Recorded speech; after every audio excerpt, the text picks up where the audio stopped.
Ciao, everybody. Hello. It's been a long time since a live took place. Let me know if you can all see me and hear me. I had to do a complete software reset of this particular computer. I hadn't recorded on it in, I think, maybe a week and a half. And then all of a sudden, everything was slow. But we are here. We are here. I've literally just gotten home. Look at me, still red face. Haven't even had time to change the drip. I feel a little guilty rocking up to such a big match preview with a Brazil jersey on. And the word Seleção sounds a lot like, what's his name? Conceição, who is the manager for Porto. And this is your Porto match preview. How many times have we gotten excited for a game like this season? Not many, if any. Figo says he can't see me. I'm thinking that's a Figo issue. Like Khaled, Mike Ma, who's coming in soon to make a guest appearance. Big debut from Mike Ma, channel member. Fellow channel member Emiliano's in the house. Christian Potato says, haven't been on a live one here for a while. I'm quite scared about this game. Let's see if you can change my mind. I'm gonna at least get you hyped. And remember, I'm as pessimistic as they get. So I'm G'd in a positive way. It's time for us to get behind the gang, yeah? So cheers to a frosty Wednesday. I hope you guys don't mind if I have a beer. Beautiful. Let us start a very, very exciting match preview. What's going on, Hoyan? We play Porto in the round of 16. It is Simone Inzaghi up against Cosensal. Did I say it right? Cosensal. Charismatic dude. Just like his counterpart here, Inzaghi has collected the version of the Supercopa. I believe they call it the Copa Liga, something like that in Portugal. Copa Liga, something like that. Copa Liga? Something like that, man. I can't even remember. But they beat Sporting Lisbon, their old foe. And they've still, I think they actually beat Lisbon in the knockout as well, their version of the Coppa Italia.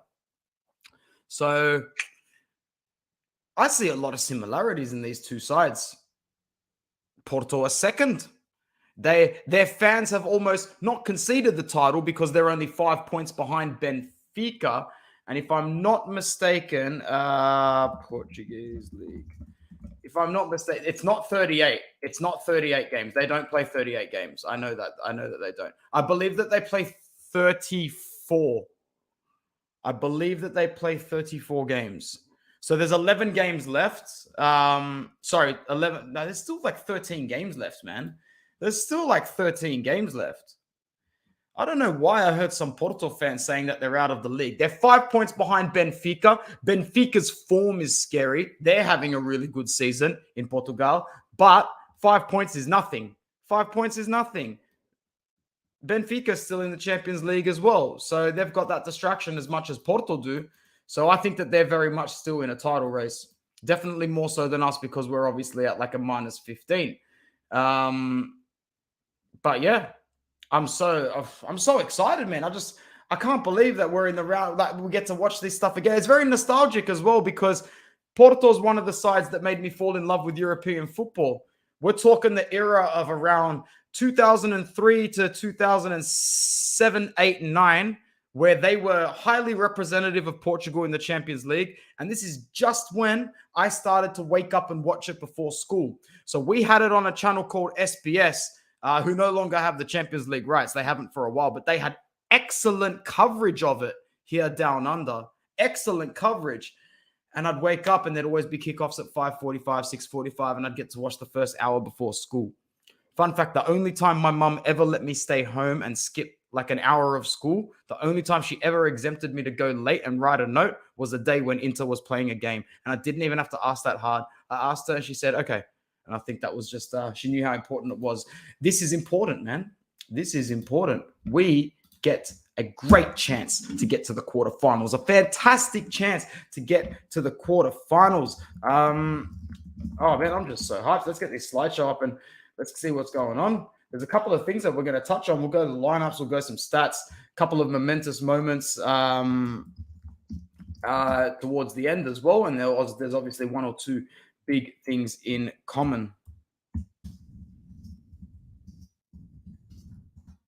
Sorry, I'm not in that zone where I can do two things at once at the moment. All right, cool. Let's get this banner going and let's keep it moving. So this is the season for FC Porto, and we're going to dive deep into some, the context of the season and how everyone's going. They're doing very, very well. 51 competition points, 16 wins, 3 draws, and 2 losses. Geez, that's such an impressive record. Only bettered by Benfica, who have only lost a game and better than by 5 points. I think that they're still in the running for this again. Third on the ladder is not Sporting Lisbon, by the way. That is Sporting Braga. Sporting Lisbon are fourth. What's going on, Ant Juice? Good to see you. Both teams have a Mourinho connection. Bingo. That's what we'll touch on at the end of this as well. But they are totally polar opposites as managers, though. There's definitely there's a high social intelligence level with Cosensal, that's for sure. I'm not too sure if Simone has that, although I'm still willing to give him the benefit of the doubt more often than not this season. I know some of the results are concerning against the smaller opposition, but I do think that in wake of our players not being mentally all up for it, psychologically there, probably with an unfair resentment against Simone Inzaghi because he's the first one to come in post Conte. I still think Inzaghi's done an amazing job, management-wise as well. Form going into this one is interesting. And I want to invite my friend Mike Ma to come in if he's watching this right now. The link's been sent to you, man. So you just drop in whenever you want. We go into this game with 4 wins in our last 5. Wins against big opposition like Milan, Atalanta, also against Cremonese and Udinese as recently as the weekend. FC Porto have recently had wins over Rio Avenue. They beat Sporting Lisbon in the league. Académico Viseu, I'm not too sure if that's a cup game or not. And then league wins as well against 2 other opposition. FC Porto are a very, very dominant side in Portugal. They're used to doing well. They're used to winning, and they're used to doing well in the Champions League. One of my fondest memories in the last few years is watching them kick those donkeys Juve out with Cristiano Ronaldo. I was running around my school on that day. That was absolutely epic. My friend Mike is here, who's a channel member. This is the first time I ever get to meet him on camera as well. Let's go. I love these moments. Life is made of small moments like these. Mike, welcome to the channel, man. Hey, how's it going, Anthony? Can you hear me? I can hear you fine. I can see you fine. Absolutely awesome, man. Thanks for coming on. Thanks for having me. I appreciate that. No problem. How you feeling going into this, bro? It's been a long time since we looked at a Champions League. Said we got a real big chance here. Yeah, absolutely. I think this is the biggest game, season so far for Inter.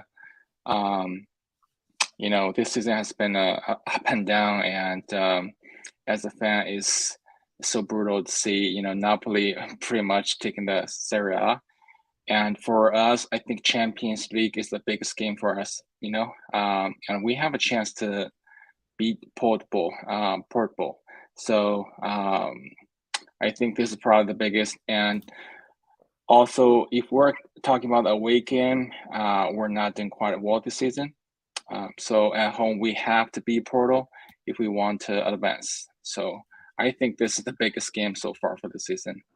Yeah, well said. Hoyan agrees with you. We need to handle the business at the San Siro. You don't want to go to the Dragão Stadium in Portugal having to win. That would be exceptionally hard. That crowd is going to be a hard one to face. So getting the business done at the San Siro, I think, is an absolutely critical factor. So let's talk about some of the players that will probably have the biggest impact for us going into this game. What a season Hakan has had, man. And I want everyone in the chat to drop their love because I know we've got some Hakan lovers in here. Mike, how important do you think Hakan is going to be in these 2 legs, considering he was one of the focal points that got us through the Barcelona legs?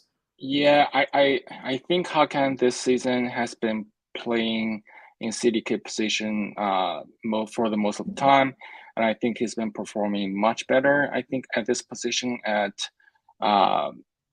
this season than last season, and also Brozovic has been injured and back, it's not in form. So I think his technical and vision CDK is crucial for us. And also I think our midfielders I think we have an edge over Porto on the midfielder, Barilla, Hakan and Mkhitaryan. So I think those 3 combination played a huge part of the game. Yeah, no, well said, man. Can't really add much to there. So let's talk about some of the other players. I think Lautaro is going to have to be out of his skin. I know he's getting 1 goal over the 2 legs. I just don't know where. But I really wanted to highlight the fact that Federico Di Marco and Nico Barella really are the mental driving forces behind this side. They're homegrown Italian Inter fans from birth, and it's really starting to show on their badge. Barella a little bit more frustrated than not. I mean, when we look at the chances that we missed this season, if you look at him, Barella in the background, he's always so upset that we don't score. They've both got that grinta and that passion, and I think they're going to ball out in both legs. DiMarco's going to get the start. Mike, he's going to get the start in both legs. There is absolutely no chance Gossen starts over him in these Champions League games. Full credit to Fede, right? Yeah, I agree with you totally. I think DiMarco this season has been phenomenal. Since Ivan Perisic left this season, I think he's been our first choice for left winger for sure. I think, Gossen's just missing something for some reason. I'm not sure what he's missing, but I every time he's like subbed, yeah, he's always short for a little bit. I don't know, it's like his mentality or something, but yeah, DeMarco is definitely the first choice for us, no doubt. 100%. Team's training hard. They've been very busy. So many fixtures. So, this is our match day. The day before, we'll see Liverpool against Real Madrid, Eintracht Frankfurt against Napoli, Leipzig against Manchester City, and we will take on Porto. This was just like a fun little segue that I put in to take a little bit of a break from the Inter talk, because I wanted to talk for a long time and do a nice live, man, at least 40 to 45 minutes at least. So everybody in the chat, let's have a little bit of a side break, and Mike and I will discuss.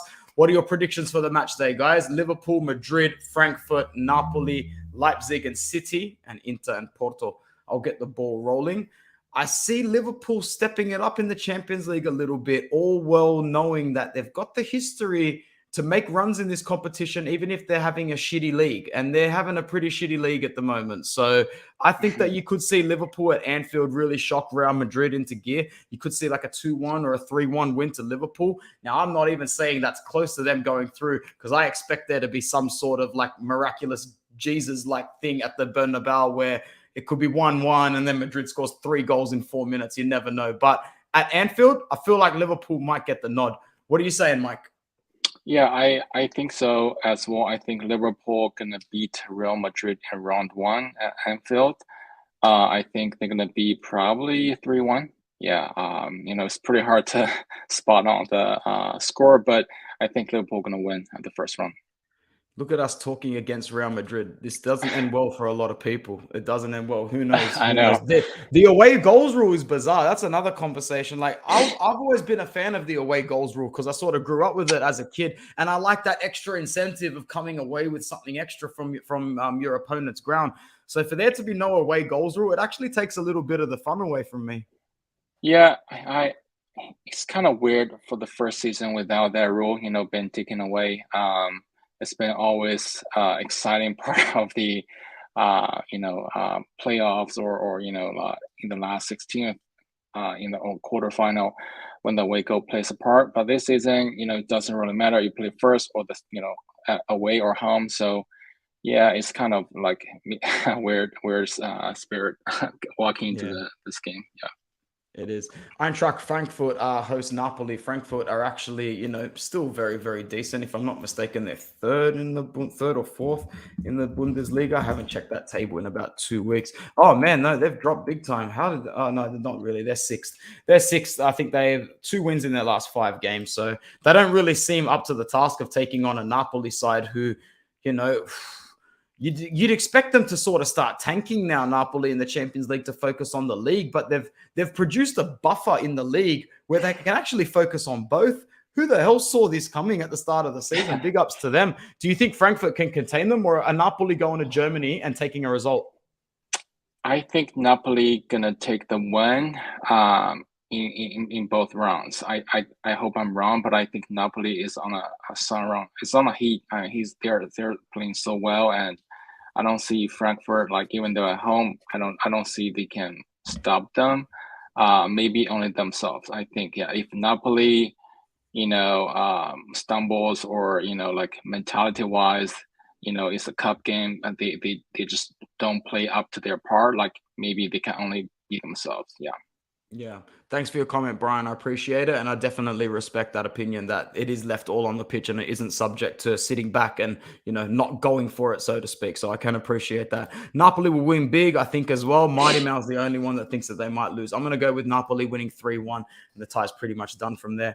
RB Leipzig hosts City. I don't think this is going to be a walk in the park for the citizens because I do believe that they've lost a bit of oomph this season, a bit of chunk. They are no longer indestructible. They are no longer, playing the game on cheat mode on the pitch, I think.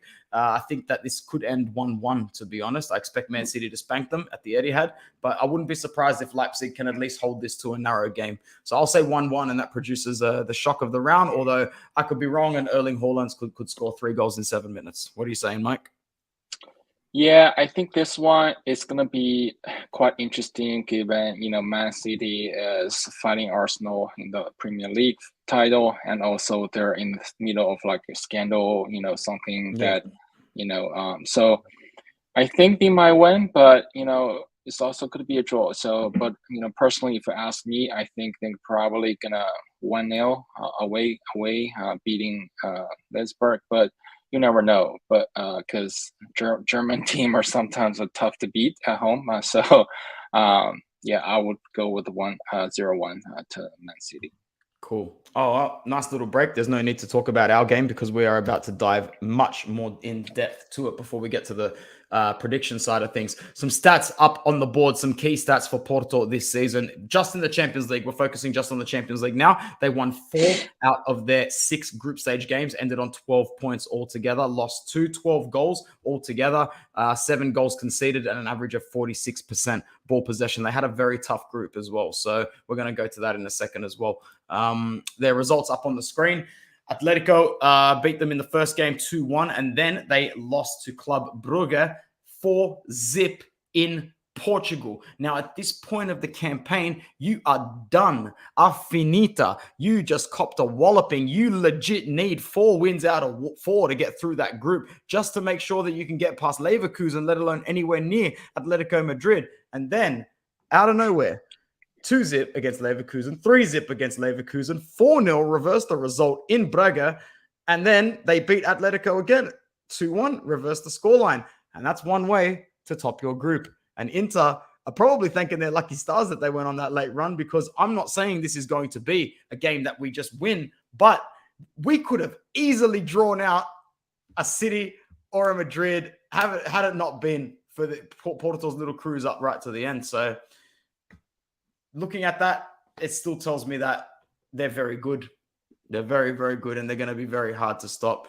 What are your initial thoughts going into this game of the opponent, Mike? That's something that I haven't asked you yet.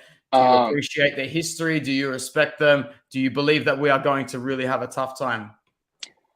So I think some folks on the chat said, we're both Mourinho connected, right? So I think Porto this year, they're the top 2 in their league, and right now I think they have their 2 players injured, and they can now play against Inter away. So I think that's a place favors us, and walk into the game without them injured. I think Porto might have upper hand just because their dribbling is so good, and we're so poor on dribbling. I mean, in the current system. So initially, I thought Porto might have upper hand, but I mean, given they're injured, also we're at home, and I think we have a very good chance beating them at home.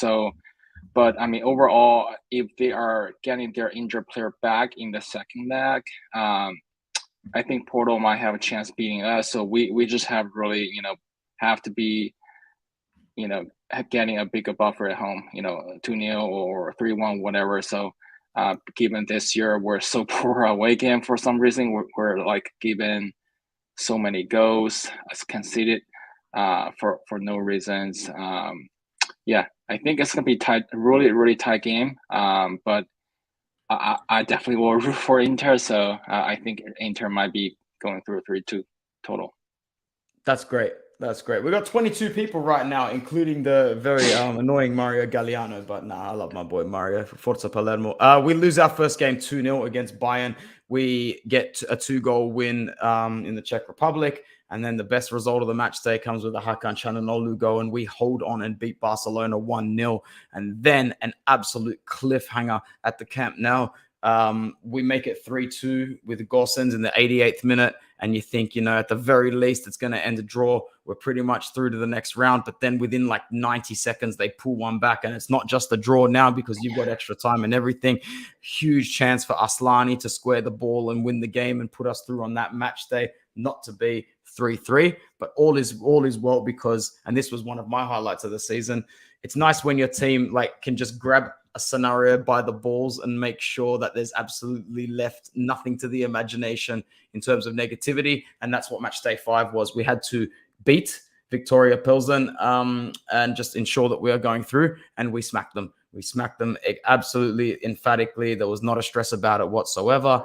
And that's how we got here in the round of 16 after the group of death. No need to even play the last game. We lose 2-0 against Bayern as well. Mike, what did you make of the Champions League campaign, man? Were you pessimistic when the group stages were drawn out? Were you surprised that we ended up going through overall? Yeah. No complaints when you do the better over Barcelona. So to be very honest, when the draw came out like in August last year, I thought, we're probably gonna end up at third place, to be honest with you, the first reaction. But as we walk into the season, and especially the third game right at home, we're beating Barcelona. I think that game really ignited our chances and our hope to advance the round of 16. So it was really, I was really pumped up when I saw like we are 1-0 and 3-3 for both legs against Barca. So I mean, advancing to the round 16, I think is really highlight of the season, right? So because I think we even not budget in for the round 16, any funding that we would earn, right? So I think it's definitely an exciting moment for Inter this season. I didn't see this coming. Yeah, fair call. Shout out to everybody in the chat. Special shout out to Swab Blue 100. Cheers from St. Louis, Missouri. Is this the first time you're rocking up to the channel? I've worked in a few hours, but always good to catch up on a live. Now it's good to see you, man. And thanks to Basisa, who's come in as well. Let's move on. Just a few little stats. Not that it's going to mean too much going into the actual game itself, but we scored 5 goals to their 8, 7 assists to their 3. I think that overall we're just a very evenly balanced side in terms of the style of play and the way that the teams are going to line up. I know that our names mean more on paper. I know that we've got the higher pedigree of squad, but I think it's going to be very cagey and very, very tight. So let's look at these man for man and let's see who we know and who's going to pose a threat. Now, it's nice that I know about 6 players in this side. We're going to have to watch out for Aquino. He's very, very quick. Very, very quick. Taremi is their top scorer in the Champions League as well. I don't know if he's their top scorer in the league, but I'm pretty sure I know he's their top scorer in the Champions League. Namaso as well is quite a talent. They do have an extensive list of injuries, though, which we will go through soon. There's a couple of players that you might know a little better than the names that you see up on the screen that are going to miss out on this game. But my question to Mike is, obviously talk as much as you like and how much you know the opposition, but looking at our team, it's pretty much what you expect. You expect Dumfries to come in this European game for Darmian for a little bit more flair. Not starting Brozovic, I'm not too surprised at it, considering that this lineup has just worked better. As we mentioned, DiMarco over Gosens is the obvious choice. I guess the last question is, do you start Romelu Lukaku or Edin Dzeko? Yeah, I would start probably Dzeko. I'm not a coach or any expert, but I think Dzeko right now is in better form. But either of them has pros and cons. I think Lukaku probably can give us more space. His physicality, against Pepe or Carmo probably will give us more space for Martinez or other midfielders. But Dzeko, I think, is better form, and he's a big, hard player this season, and he scores big in Champions League for us. So, yeah, I don't mind if starting either of them. I think coach will probably pick the best player in form, but yeah, I probably would personally chose Dzeko and Lukaku in the sub in the second half. Yeah, no, well said, man. I don't think anyone's going to be able to argue with that. I guess you want to put as much faith and confidence in Romelu Lukaku as possible. And yeah, I mean, this season, not great. You know what I mean? Yeah, absolutely. Yeah, I mean, Lukaku this season just really underperforming, right? To the anything that we invest in him. So. And we definitely want Lukaku back in form. And if he's back in form, in the next couple of games, we really have a chance to advance further in the Champions League, to be honest with you, I think. But yeah, I mean, I hope I'm wrong, but I don't see this coming yet. But I hope Lukaku can find himself back, the Lukaku in 2 years ago. That would be superb. Yeah. Yeah. It would be ideal. I'm very sorry. I think my internet's bugging out just a little bit. I'm sure it'll return to its good state in about 20 seconds. So no stress. But yeah, as I said, there's a fair list of there's a few injuries here, and I don't think I actually included it in. I thought I did. So we're gonna have to go and dig those up. There is a long injury list, unfortunately, for FC Porto, and I'll get that up in a second. But just going on your prediction, man, who do you think will be the standout player for Inter in this game? Who are you relying on to get the job done and have a big game? I think Acerbi is actually going to have another big game, man. I think so too. Yeah, I think Acerbi is probably the most consistent player in the defense this season. I think Bastoni might also have a big game. And also we rely on Hakan and Barilla. I think also Martinez, right? Those are the backbone players for Inter. I mean, they have to perform if you want to win. So.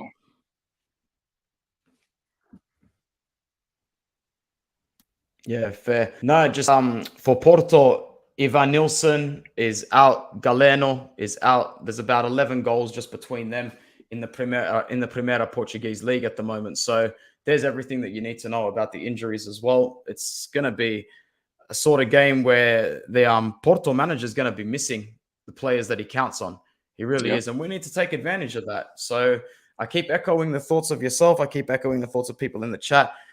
We're going to get a good crack at this team. So we really need to get the job done. We really need to get the job done at the San Siro. So I think that Barella is going to have a really big game. I think his role to play just as the overall leader is going to be on show. You're going to see that, just like Swablu says. You need your best players to step up and play caliber in the UCL. I expect Toro. If you're going to ask me anybody that's going to score, it has to be Toro. It just has to be Toro. He's going to step up and score in one of these legs, and it's going to be a big game. It's going Lautaro's going to come out, not Laufarto. Okay, Mighty Mal. How are you feeling about it, Mike? Man, do you think Lautaro's going to have a big couple of legs? Yeah, I think so. I think since he came back winning World Cup, I think his mentality definitely on a different level. So I think Lautaro will perform probably the first leg. I think he's a home player, so I think he's going to score in the first leg at home. Yeah, I think so as well. I think he might just be the hero that we're looking for, man. I really do. What was your prediction again? Your specific score prediction? And then we can start dropping them in the chat. For the first leg, I think we're going to probably be 2-0. Yeah, I'll go with 2-0. 2-0. 2-0, I would almost say effectively locks up the tie. If it was 3-0, then it's a different story, but I don't think we're going to be able to comprehensively go past Porto like that. Mighty Mouse says 2-1 to us. What are you guys saying? Yeah, that is a nightmare, Brian. Don't remind us of that. That would be an absolute disaster if something like that was to happen, man. So hopefully not. But I'm thinking that, like, with the injuries that they've got, even to Otavio, we should be able to get this job done, man. I'm going to say 2-1 or 2-0 as well. I think that we can win this 2-1 or 2-0. Basisa says 1-1. That's probably is going to be what the result is. The holy 1-1 that always pays $9. I think DiMarco and Dumfries or Damian, they are going to have a big impact on this game to do with their formation. Lord Figo says 4-1, 3-1 from Massimo, 2-0 from Christian, 3-2 from Ant Juice, and 3-1 from Emiliano. So the crowd is confident. Crowd is confident that we can get the job done. So, yeah, we'll see what happens. Mike, you're in Missouri, right? I'm in Seattle. I live in Seattle right now. Yes. So what time is it for you? It's 10:20 p.m. 10:20 p.m. Man, our time zones are not that far apart. That's all right. So what time will it be? Kickoff for you? It's about 11:45 in the morning. Yeah, 11:45 or 12 p.m. Yeah, something like that. Cool. And where do you watch it? Just at home? Yeah, just at home. Like, I work from home, so probably will take advantage of that. Yeah, awesome. All right, let's move on. Here it is. Here is the holy connection that everybody knows, that everybody's talking about. What a journey from the 2003-04 Champions League.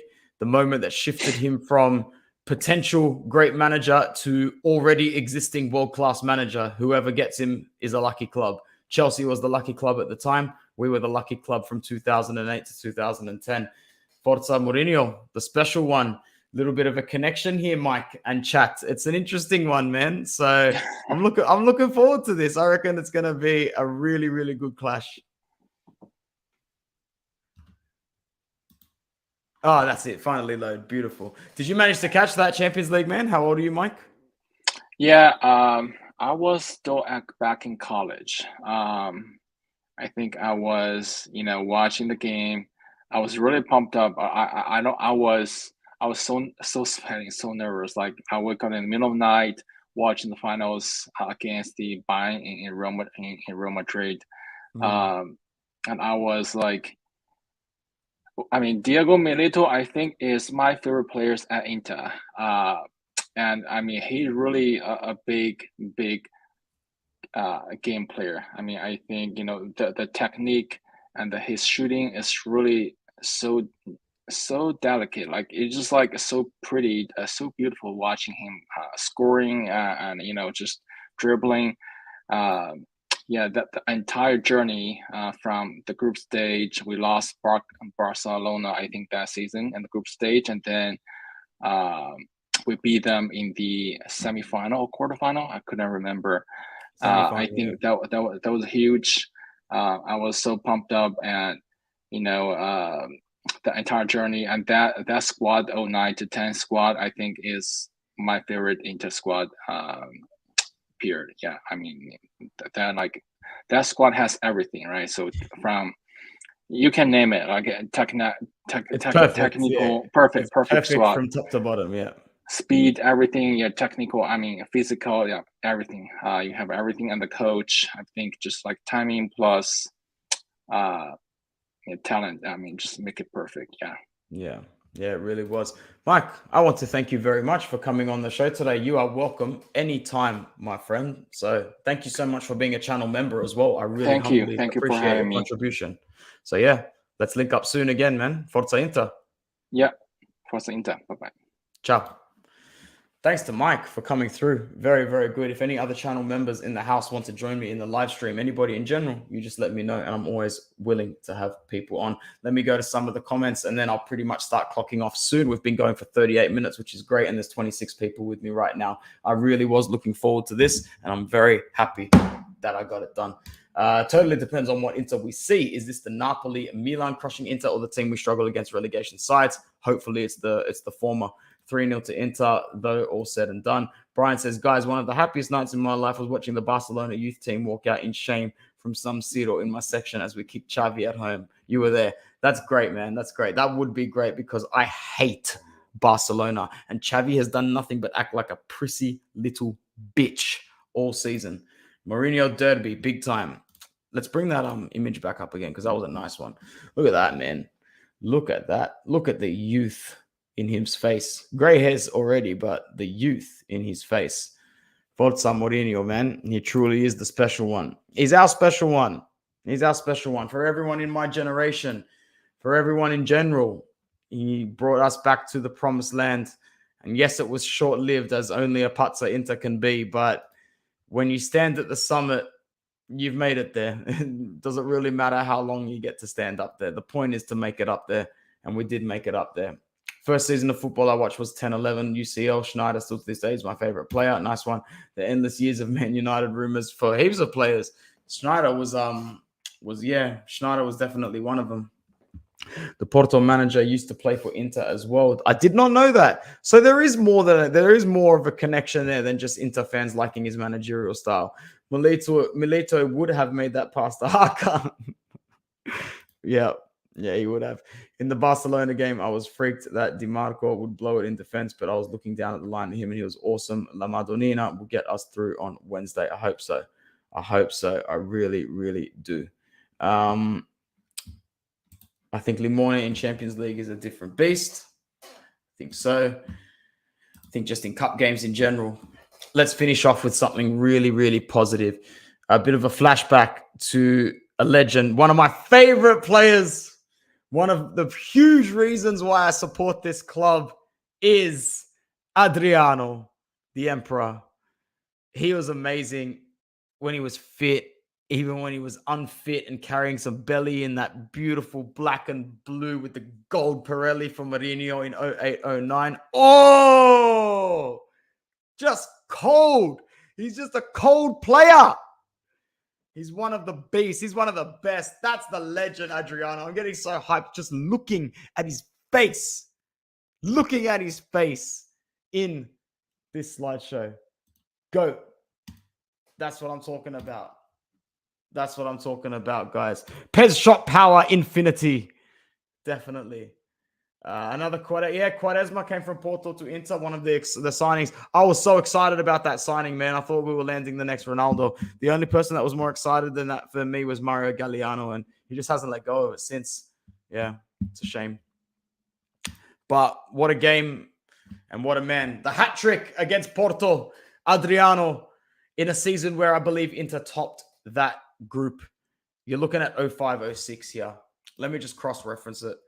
Inter Champions League 05-06. I'm pretty sure it's 05-06 or like 04-05. It can't be later than that. Can't be later than that.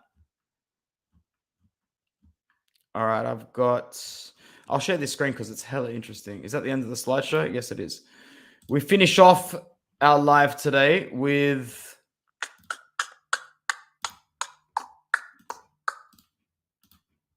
We finish off our epic live today with the Champions League 2005-2006. Let's see if I'm right.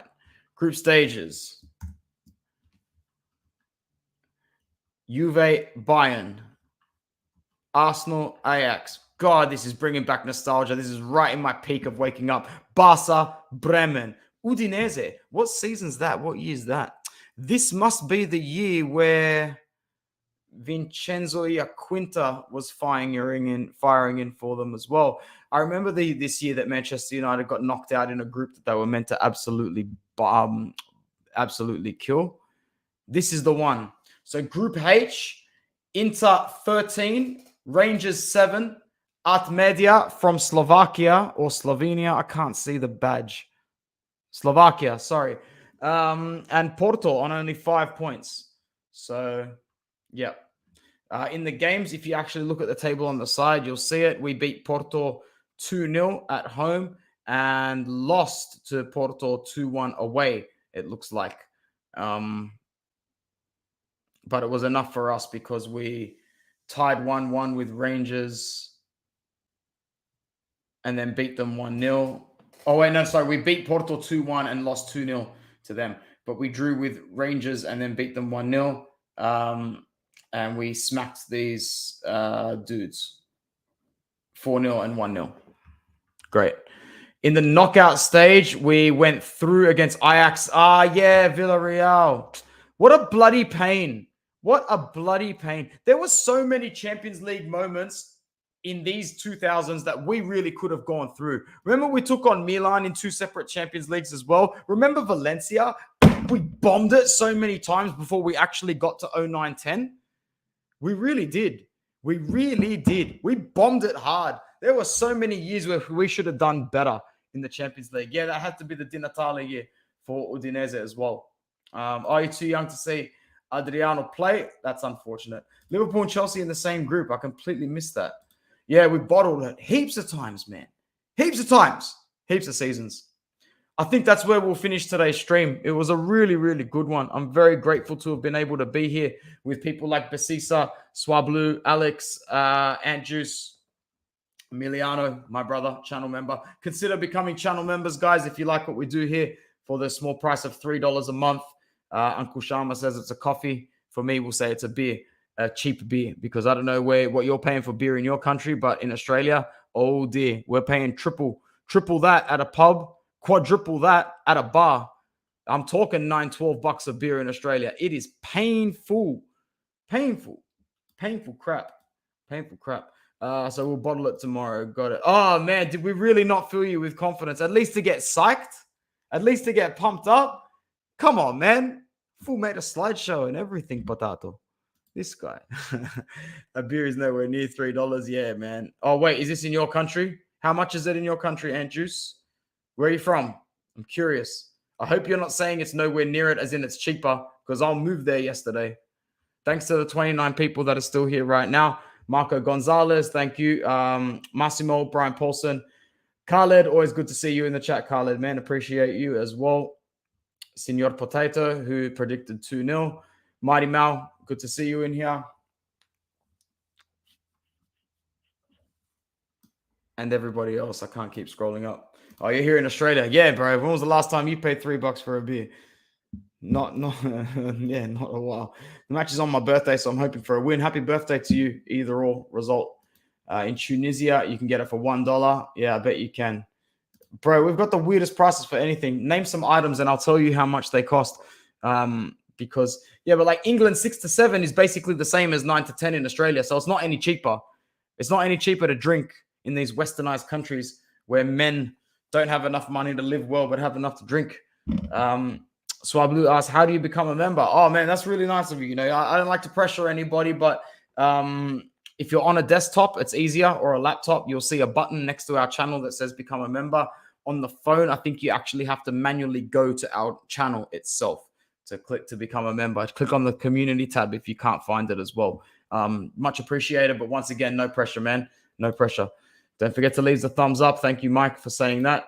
Yeah, that's pretty much it, guys. That's pretty much it. The next time you see me, we will be talking about Porto. 6:45 a.m. kickoff for me on Wednesday, and I will be for Thursday, and I'll be at work. I won't be able to watch the second half. I might be able to watch like the last 2 minutes. For anyone that watches the channel regularly, you've seen me react last minute recently. I think it was against Atalanta 1-0 and Milan as well. I was just sitting there. Last minute, I was able to duck into the gym. So that'll probably be the process again of just following the match first time around and then doing a quick live reaction for the last 1 to 2 minutes, or a video for the last 1 to 2 minutes. And then game pending, if we win, I'll probably come home and do a live watch along. I'm not too sure if Mo's doing an actual live watch along. I'll mean a live re-watch along. But yeah, if Mo's doing that, definitely check into it. So subscribe to us if you're new. Like us on our socials. Subscribe to Uncle Sharma. And yeah, Forza Inter, baby. Forza Inter. I got to tell you, man, you get through to the quarterfinals of the Champions League, it would feel bloody sweet. Bloody sweet. All right. Thank you very much. Ciao.